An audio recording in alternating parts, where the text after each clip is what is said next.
एक बार की बात है, उदयपुर गांव में एक ज्ञानचंद नाम का पुजारी रहा करता था। वो गांव के एक छोटे से मंदिर में पूजा पाठ किया करता था।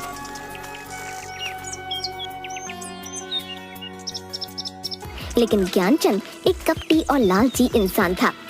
एक दिन गांव का सबसे धनी बनिया कुछ सोने की मोहरें और चांदी के सिक्के लेकर मंदिर आता है और ज्ञानचंद पुजारी से बोला, ये लीजिए पुजारी जी, आज भगवान के चरणों में देने के लिए कुछ दान लाया हूँ। अरे हाँ हाँ, क्यों नहीं। भगवान के चरणों में जो भी तुम सच्ची भावना से चढ़ाओगे उसका तुम्हें दुगना ही मिलेगा। हाँ। जिसके बाद वो धनी बनिया सोने की कुछ मोहरें और चांदी के कुछ सिक्के मंदिर की दान पेटी में डाल देता है। ये देखकर ज्ञानचंद पुजारी की आंखों में लालच आ जाता है।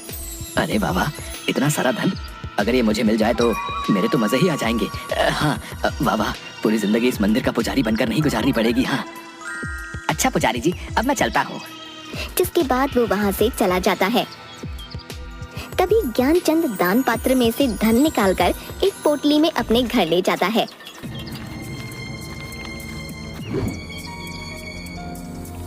तभी उसकी पत्नी, अरे आज आप इतनी जल्दी मंदिर से आ गए, ये आप क्या लाए हैं जी?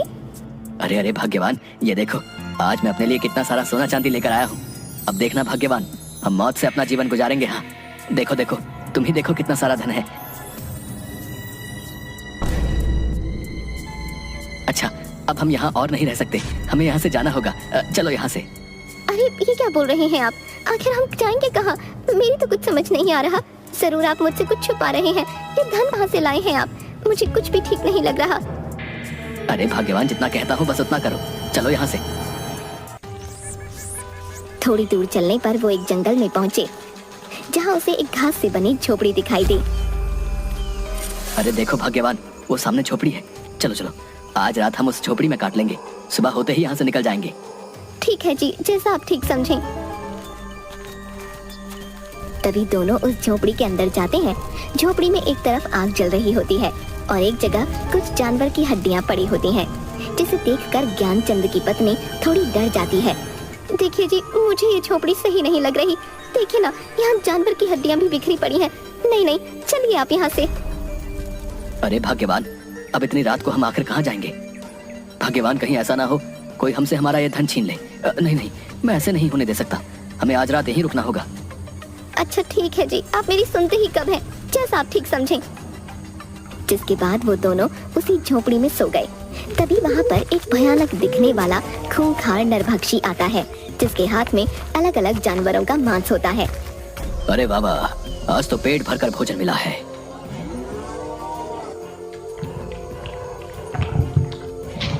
हाँ, आनंद आ गया। तभी उसे ज्ञानचंद पुजारी के सोने की आवाज सुनाई देती है, जो खर्राटे मार रहा होता है। अरे ये किसकी आवाज़ें आ रही हैं? कौन है यहाँ? तभी वो देखता है पुजारी और उसकी पत्नी उसकी झोपड़ी में जमीन पर सो रहे होते हैं। अरे बाबा, आखिरकार मेरे लिए नया भोजन आ ही गया। बहुत दिन हो गए किसी इंसान का मांस नहीं खाया, और अब नर और मादा दोनों इंसानों का मांस खाने को मिलेगा। वाह। ज्ञानचंद और उसकी पत्नी की नींद खुल जाती है। वो दोनों उस नरभक्षी को देखकर हैरान हो जाते हैं और बुरी तरह डर जाते हैं। मैं तुम दोनों को खा जाऊंगा। आज मेरे पेट को भरपूर शांति मिलेगी। हाँ, मैं खूंखार नरभक्षी हूँ। मुझे इंसानों का मांस खाने में बहुत मजा आता है। हाँ। अरे अरे, हमें छोड़ दो, जाने दो। हमें नहीं पता था ये तुम्हारी झोपड़ी है। हमें रुकने के लिए शरण चाहिए थी, इसलिए इस झोपड़ी में आ गए। छोड़ दो, हमें जाने दो। मैं एक मंदिर का पुजारी हूँ और पूर्ण रूप से शाकाहारी हूँ। कभी मांस को हाथ नहीं लगाया है। ऐसे में तुम्हें हमें खाने में बिल्कुल भी मजा नहीं आएगा। छोड़ दो, हमें जाने दो। क्या कहा? तुम शाकाहारी हो? तुम दोनों को खाकर मुझे न स्वाद आएगा और न मजा, इसलिए मैं तुम दोनों को नहीं खाऊंगा। लेकिन तुम्हें इसके बदले में मेरे लिए जंगल से जानवर का मांस लाना होगा। जाओ और जाकर मेरे लिए मांस लेकर आओ। मेरी भूख को शांत करो, जाओ, वरना मैं तुम्हें ही खा जाऊंगा। हाँ हाँ, क्यों नहीं, हम दोनों अभी जंगल जाते हैं और तुम्हारे लिए किसी जानवर का मांस लेकर आते हैं। नहीं, तुम दोनों नहीं जाओगे, सिर्फ तुम जाओगे। अगर तुम वापस मेरे लिए मांस लेकर नहीं आए तो तुम्हारी ये पत्नी मेरे पास यहीं मेरी झोपड़ी में रहेगी। अगर तुम जल्दी से मेरे लिए जानवर का मांस नहीं लेकर आए तो मैं तुम्हारी पत्नी को खा जाऊंगा, समझे? अब जाओ यहाँ से। राक्षस महाराज, ये आप क्या बोल रहे हैं? नहीं नहीं, आप मेरी पत्नी को नहीं खाइएगा। मैं अभी आपके लिए किसी जानवर का मांस लेकर आता हूँ। मैंने तो पहले ही कहा था ये झोपड़ी मुझे सही नहीं लग रही, लेकिन आपके धन पाने के लालच में हमें इतनी बड़ी मुसीबत में डाल दिया। अब इस नरभक्षी के लिए किसी जानवर का मांस लेकर जल्दी आइएगा, वरना ये नरभक्षी मुझे खा जाएगा। नहीं नहीं भाग्यवान, तुम चिंता मत करो, मैं जानवर का मांस लेकर जल्दी ही वापस आ जाऊंगा। जिसके बाद वो जंगल जाता है।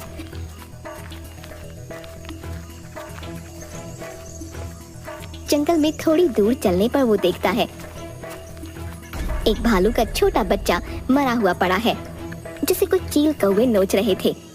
अरे अरे, ये भालू का बच्चा तो मरा पड़ा है, मैं ऐसे ही उस नरभक्षी के पास ले जाता हूँ। जिसके बाद वो उस भालू के बच्चे को अपने हाथों में उठाकर उस नरभक्षी की झोपड़ी में आता है। तभी ज्ञानचंद देखता है कि उसकी पत्नी नीचे जमीन पर पड़ी हुई है और नरभक्षी बड़े मजे से उसके शरीर का मांस नोच नोच कर खा रहा है। ये देखकर ज्ञानचंद हैरान रह जाता है और जोर जोर से रोने लगता है। हाय हाय कपटी नरभक्षी, ये तूने क्या किया? तू मेरी पत्नी को ही खा गया। अरे मैं तो तेरे लिए जानवर का मांस लेकर आया हूँ, लेकिन तुझे जरा भी सब्र नहीं हुआ, मेरी पत्नी को ही मार डाला। तुम्हें आने में इतनी देर कैसे हो गई? मुझसे अपनी भूख सहन नहीं हुई, इसलिए मैंने तुम्हारी पत्नी को ही खा लिया। ये मैंने क्या कर दिया? मुझे माफ कर देना भाग्यवान, मैं तुम्हारे प्राण नहीं बचा पाया, माफ कर देना। न मैं मंदिर से धन चुराता और न हम यहाँ इस जंगल में आते, मेरे लालच ने मुझसे ये क्या करवा दिया। हाँ, आज के लिए इतना भोजन ठीक है, चलो अब थोड़ा विश्राम कर लेता हूँ। हाँ। जिसके बाद वो अपनी झोपड़ी में सो जाता है। तभी ज्ञानचंद रोते हुए अपनी पत्नी की हड्डियों को उठाता है और जंगल की ओर चल देता है। वो अपनी पत्नी की हड्डियों को लेकर जंगल में जाता है और एक विशाल पेड़ के नीचे बैठ जाता है और रोने लगता है। मुझे माफ कर देना भाग्यवान, मेरे लालच ने तुम्हारी ये दशा कर दी है, मुझे बहुत पछतावा है, भगवान मुझे माफ कर देना। तभी उसे रोते देख पेड़ पर से एक गिद्ध की आवाज आती है। क्या हुआ है तुम्हें? तुम क्यों रो रहे हो? ये मेरे सोने का वक्त है, लेकिन तुम मेरी नींद में बाधा डाल रहे हो। ज्ञानचंद उसे देखकर थोड़ा डर जाता है। उस खूंखार नरभक्षी ने मेरी पत्नी को मार डाला, अब मैं क्या करूंगा? मेरी प्रिय पत्नी मुझे छोड़कर चली गई है, अब भला मैं जीवित रहकर क्या करूंगा?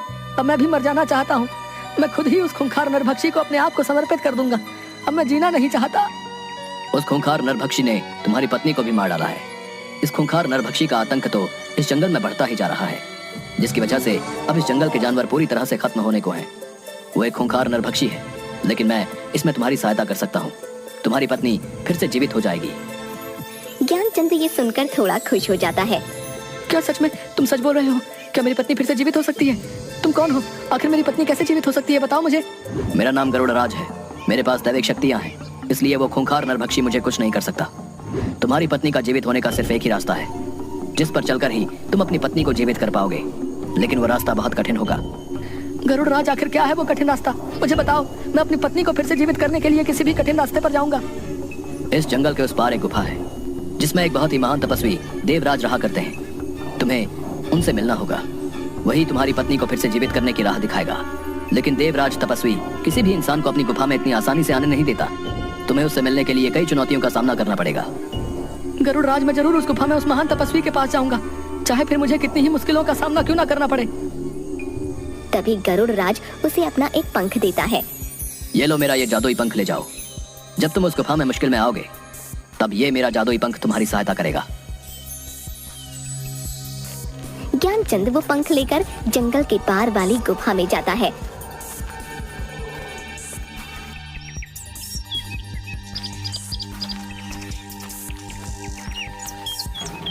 थोड़ी दूर गुफा में चलते ही एक विचित्र सा दिखने वाला लंगूर जानवर, जिसकी आंखें एकदम सुर्ख लाल होती हैं, उस पर झपट पड़ता है। अरे कौन हो? कौन हो तुम? मुझे छोड़ो, छोड़ दो मुझे। तपस्वी देवराज की इस गुफा में आने की तुम्हारी हिम्मत कैसे हुई? मैं तुम्हें जिंदा नहीं छोड़ूंगा। क्या तुम्हें नहीं पता यहाँ कोई इंसान नहीं आ सकता? नहीं नहीं, मुझे छोड़ दो, मैं बहुत मुश्किल में हूँ, मुझे यहाँ गरुड़राज ने भेजा है, मुझे देवराज तपस्वी से मिलना ही होगा, मुझे आगे गुफा में जाने दो। ये सुनकर वो डरावना लंगूर उसे छोड़ देता है। ठीक है, मैं आगे देवराज तपस्वी से मिलने दूंगा, लेकिन इसके लिए तुम्हें एक चुनौती से गुजरना होगा। इस गुफा में आगे जाने के 2 रास्ते बताऊंगा, तुम्हें अपनी बुद्धि से सही रास्ता चुनना होगा, लेकिन याद रखना, अगर तुमने गलत रास्ता चुना तो तुम देवराज तपस्वी से कभी नहीं मिल पाओगे। ठीक है, मुझे आपकी ये चुनौती मंजूर है। जिसके बाद डरावना लंगूर अपनी आंखों की शक्ति से वहाँ 2 रास्ते बना देता है। एक रास्ते पर बहुत रोशनी होती है और दूसरे रास्ते पर बहुत अंधेरा, जिसमें सिर्फ आग की मशालें जल रही होती हैं। ये देखकर ज्ञानचंद सोच में पड़ जाता है। कुछ देर सोचने के बाद मैं अंधेरे का रास्ता ही चुनूंगा, क्योंकि अंधेरे के बाद ही जीवन में उजाला होता है और मुझे अपने जीवन में उजाला करने के लिए अपनी पत्नी को जीवित करना है। मुझे देवराज तपस्वी इसी अंधेरी राह पर मिलेंगे। डरावना लंगूर ये सुनकर थोड़ा खुश हो जाता है। बहुत अच्छा जवाब दिया तुमने। तुम्हारी राह इसी अंधेरे रास्ते से होती हुई उजाले की ओर जाती है। तुम्हें ऐसे ही अपनी बुद्धि और विवेक का इस्तेमाल करना होगा। अब तुम जाओ। ज्ञानचंद अंधेरे रास्ते की ओर बढ़ता है। तभी थोड़ी दूर पर वो देखता है एक बहुत बड़ी शिला दिख रही है। ये क्या? गुफा में आगे जाने का तो कोई रास्ता ही नहीं दिखाई दे रहा। वो उस शिला के पास जाता है। इतनी बड़ी शिला, आखिर इसका क्या मतलब हो सकता है? लगता है शिला के उस पार ही मुझे देवराज तपस्वी से मिलने का रास्ता मिलेगा। तभी ज्ञानचंद उस शिला को हटाने की बहुत कोशिश करता है, लेकिन वो अपनी जगह से टस से मस नहीं होती। तभी उसे शिला के उस पार एक आवाज सुनाई देती है। कौन हो तुम और क्यों इस शिला को हटाने की कोशिश कर रहे हो? क्या तुम जानते नहीं ये गुफा देवराज तपस्वी की है। यहाँ किसी भी इंसान का आना मना है। फिर तुम क्यों आए हो? मैं बहुत ही मुसीबत में हूँ। मुझे यहाँ गरुड़ राज ने भेजा है। मुझे देवराज महान तपस्वी से मिलना है। उनसे मिले बिना मैं यहाँ से नहीं जाऊंगा। तुम्हें गरुड़ राज ने भेजा है, इसका तुम्हें प्रमाण देना होगा। तुम्हें एक चुनौती का सामना करना होगा, तभी तुम इस शिला के पार आ सकते हो। मुझे आपकी चुनौती मंजूर है। क्या करना होगा मुझे बताओ। इस शिला को खोलने की चाबी का पता तुम्हें अपनी बुद्धि से लगाना होगा, तभी तुम इस शिला के अंदर आ पाओगे।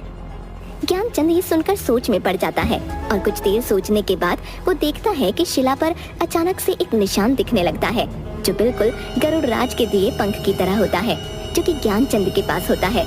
वो उस पंख को अपने हाथ में लेता है। अच्छा, तो इस शिला की चाबी ये पंख ही है, क्योंकि इस शिला पर दिखाई दे रहा ये निशान गरुड़ राज के पंख की तरह है। जैसे ही ज्ञानचंद उस पंख को शिला पर रखता है, वो पंख उस शिला में समा जाता है और शिला का द्वार खुल जाता है।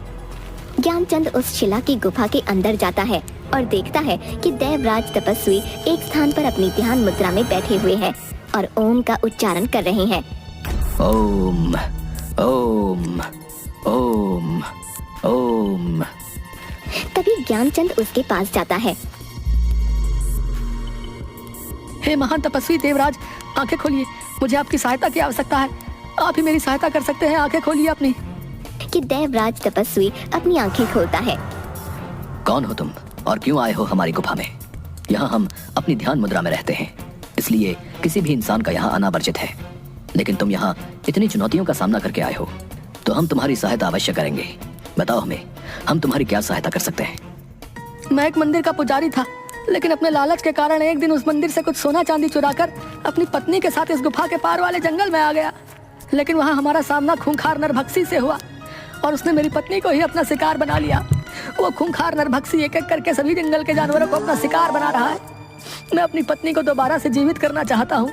मेरी पत्नी की जान मेरे ही लालच के कारण गई है, इसलिए मैं अपनी पत्नी को फिर से जीवित करना चाहता हूँ।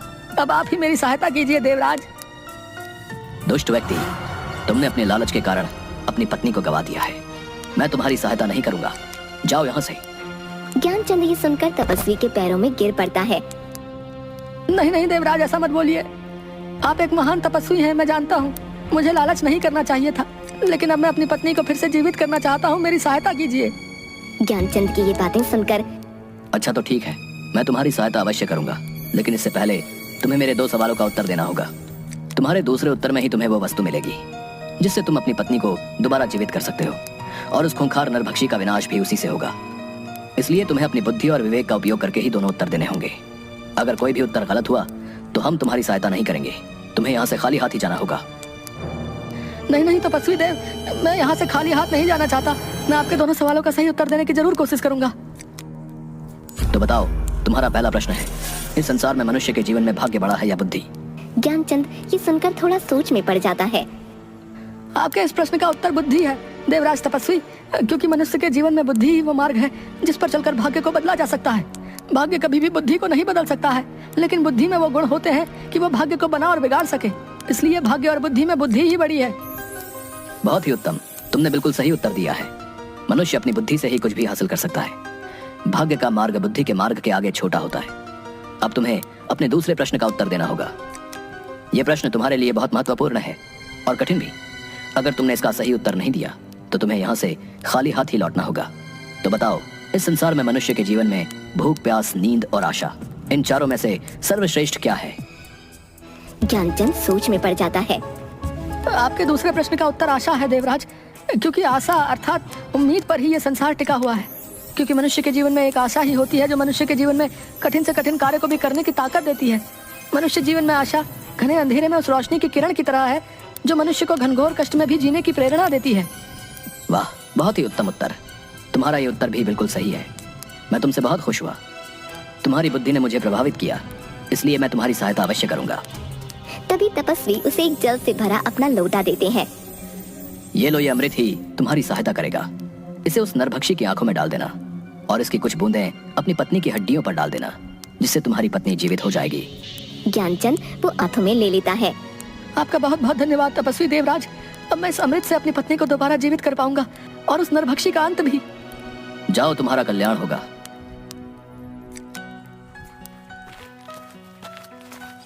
जिसके बाद ज्ञानचंद अमृत लेकर उसी जंगल में जाता है।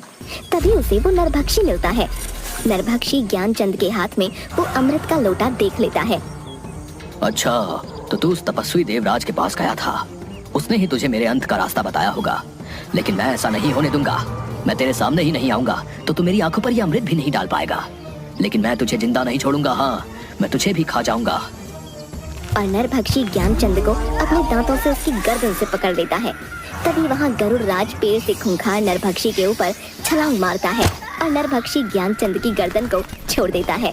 यह तूने अच्छा नहीं किया गरुड़, मैं तुझे भी जिंदा नहीं छोड़ूंगा। आज तुम दोनों को खाकर ही मैं अपनी भूख मिटाऊंगा। हाँ। कि तभी अचानक से ज्ञानचंद अपने हाथ में उपस्थित अमृत खूंखार नरभक्षी की आंखों में डाल देता है। अमृत डालते ही वो नरभक्षी जोर जोर से चिल्लाने लगता है।